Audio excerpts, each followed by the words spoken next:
नमस्कार दोस्तों। Guys, Bajaj finance के क्वार्टर टू के नंबर्स आ चुके हैं दोस्तों। कैसे रहे नंबर, सीधा लेके चलता हूँ रिजल्ट की तरफ। और जैसा कि आपकी स्क्रीन में दिख रहा होगा, सबसे पहले देखिए तो नंबर्स जो है वो करोड़ में है, तो ज़्यादा परेशानी नहीं होगी।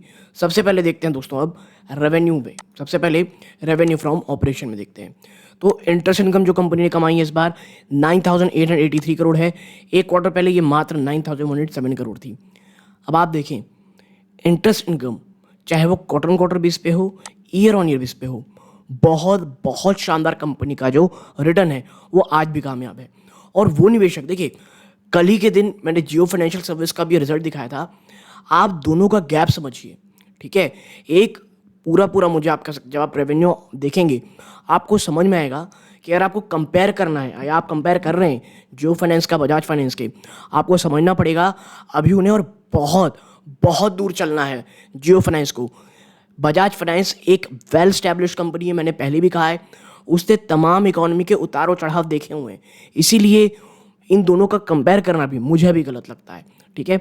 बात करते हैं फीस कमीशन की, तो 1252 करोड़ आया है, जो पिछले क्वार्टर में 1283.97 करोड़ था। एक साल पहले ये 1038 करोड़ थे। बात करते हैं net gain on fair value changes में 28 करोड़ है, ये उतना ज़्यादा नहीं दिखने लायक है। हाँ, अदर ऑपरेटिंग इनकम देखेंगे 232.83 करोड़ आया है।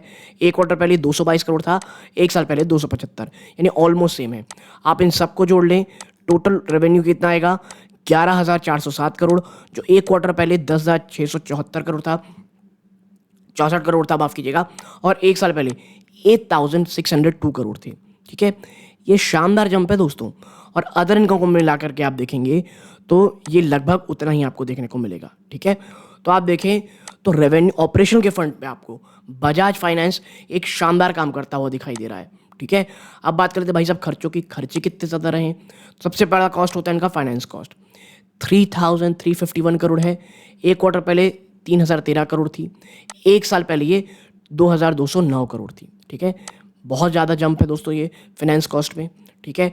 बात करते हैं किसकी, बड़ी रकम की, इम्पेयरमेंट ऑन आप कह सकते हैं फाइनेंशियल इंस्ट्रूमेंट की, 1,058 करोड़ है। एक क्वार्टर पहले मात्र 704 करोड़ था। एम्प्लॉय बेनिफिट एक्सपेंस देखेंगे 1,452 करोड़ था, एक साल पहले 1,128 करोड़ था।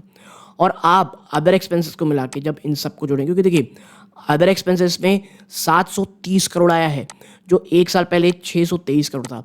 तो खर्चे नो डाउट बहुत बहुत ज़्यादा बढ़े हैं, लेकिन देखिए आपका धंधा भी बढ़ा है।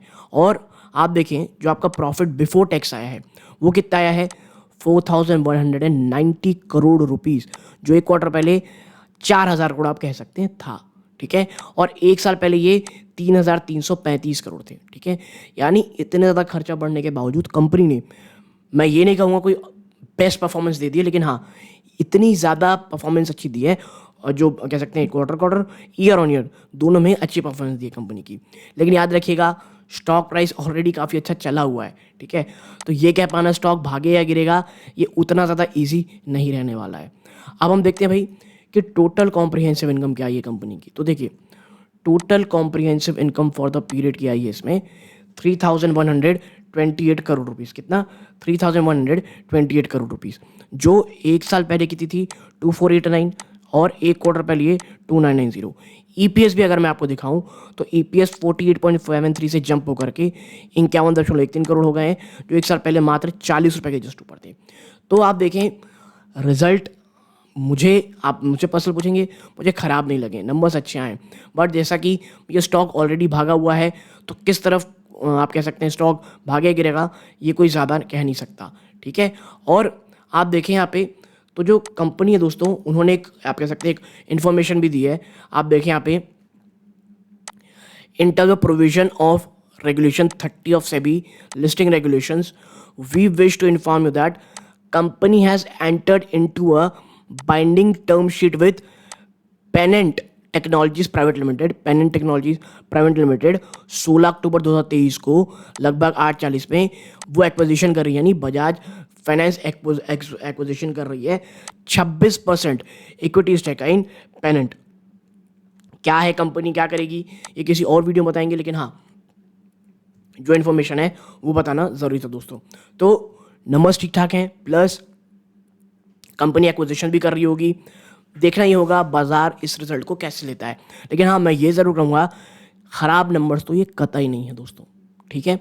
अब आप कह सकते हैं एस्टिमेट, बाजार के एस्टिमेट कुछ हो सकते हैं, किसी को बहुत ज़्यादा एस्टिमेट रही हो, किसी को कम एस्टिमेट रही हो, लेकिन हाँ, जिस तरह पूरा माहौल चल रहा है, कंपनी ने काफ़ी अच्छी परफॉर्मेंस की है। और आपको बता दूं कि इसका असर कल जब कंपनी में आपको देखने को मिलेगा, मुझे कह सकते हैं, आप कह सकते हैं ना कि उतना मिक्स थोड़ी फीलिंग आ रही है दोस्तों। क्योंकि देखिए, डी मार्ट पे तो साफ था, कंपनी ने मार्जिन में कमी आई थी, चीज़ें हुई थी, गिरावट हुई थी। और आप देखिए, कल जब मैं आपके साथ कह रहा था कि मैंने जो नंबर पेश किए हैं जियो फाइनेंशियल के, और उससे पहले एचडीएफसी बैंक के भी नंबर पेश किए थे, तो वहाँ पे आप देखेंगे जो एचडीएफसी बैंक का शेयर था वो आज लगभग 1% के आसपास ऊपर गया था, और बहुत ज़्यादा वॉलेटिलिटी थी, ठीक है। तो वही चीज़ है कि एचडीएफसी बैंक क्या है, तमाम नेगेटिव प्राइसिंग कर चुका था, ये थोड़ा भागा हुआ स्टॉक है, इसीलिए मिक्स फीलिंग है, शायद थोड़ी बहुत गिरावट देखने को मिले, but on A number front company ने अच्छा परफॉर्म किया है। यहाँ तक जुड़े रहे, इस बात का बहुत बहुत धन्यवाद। ये वीडियो का अंत है। जय हिंद।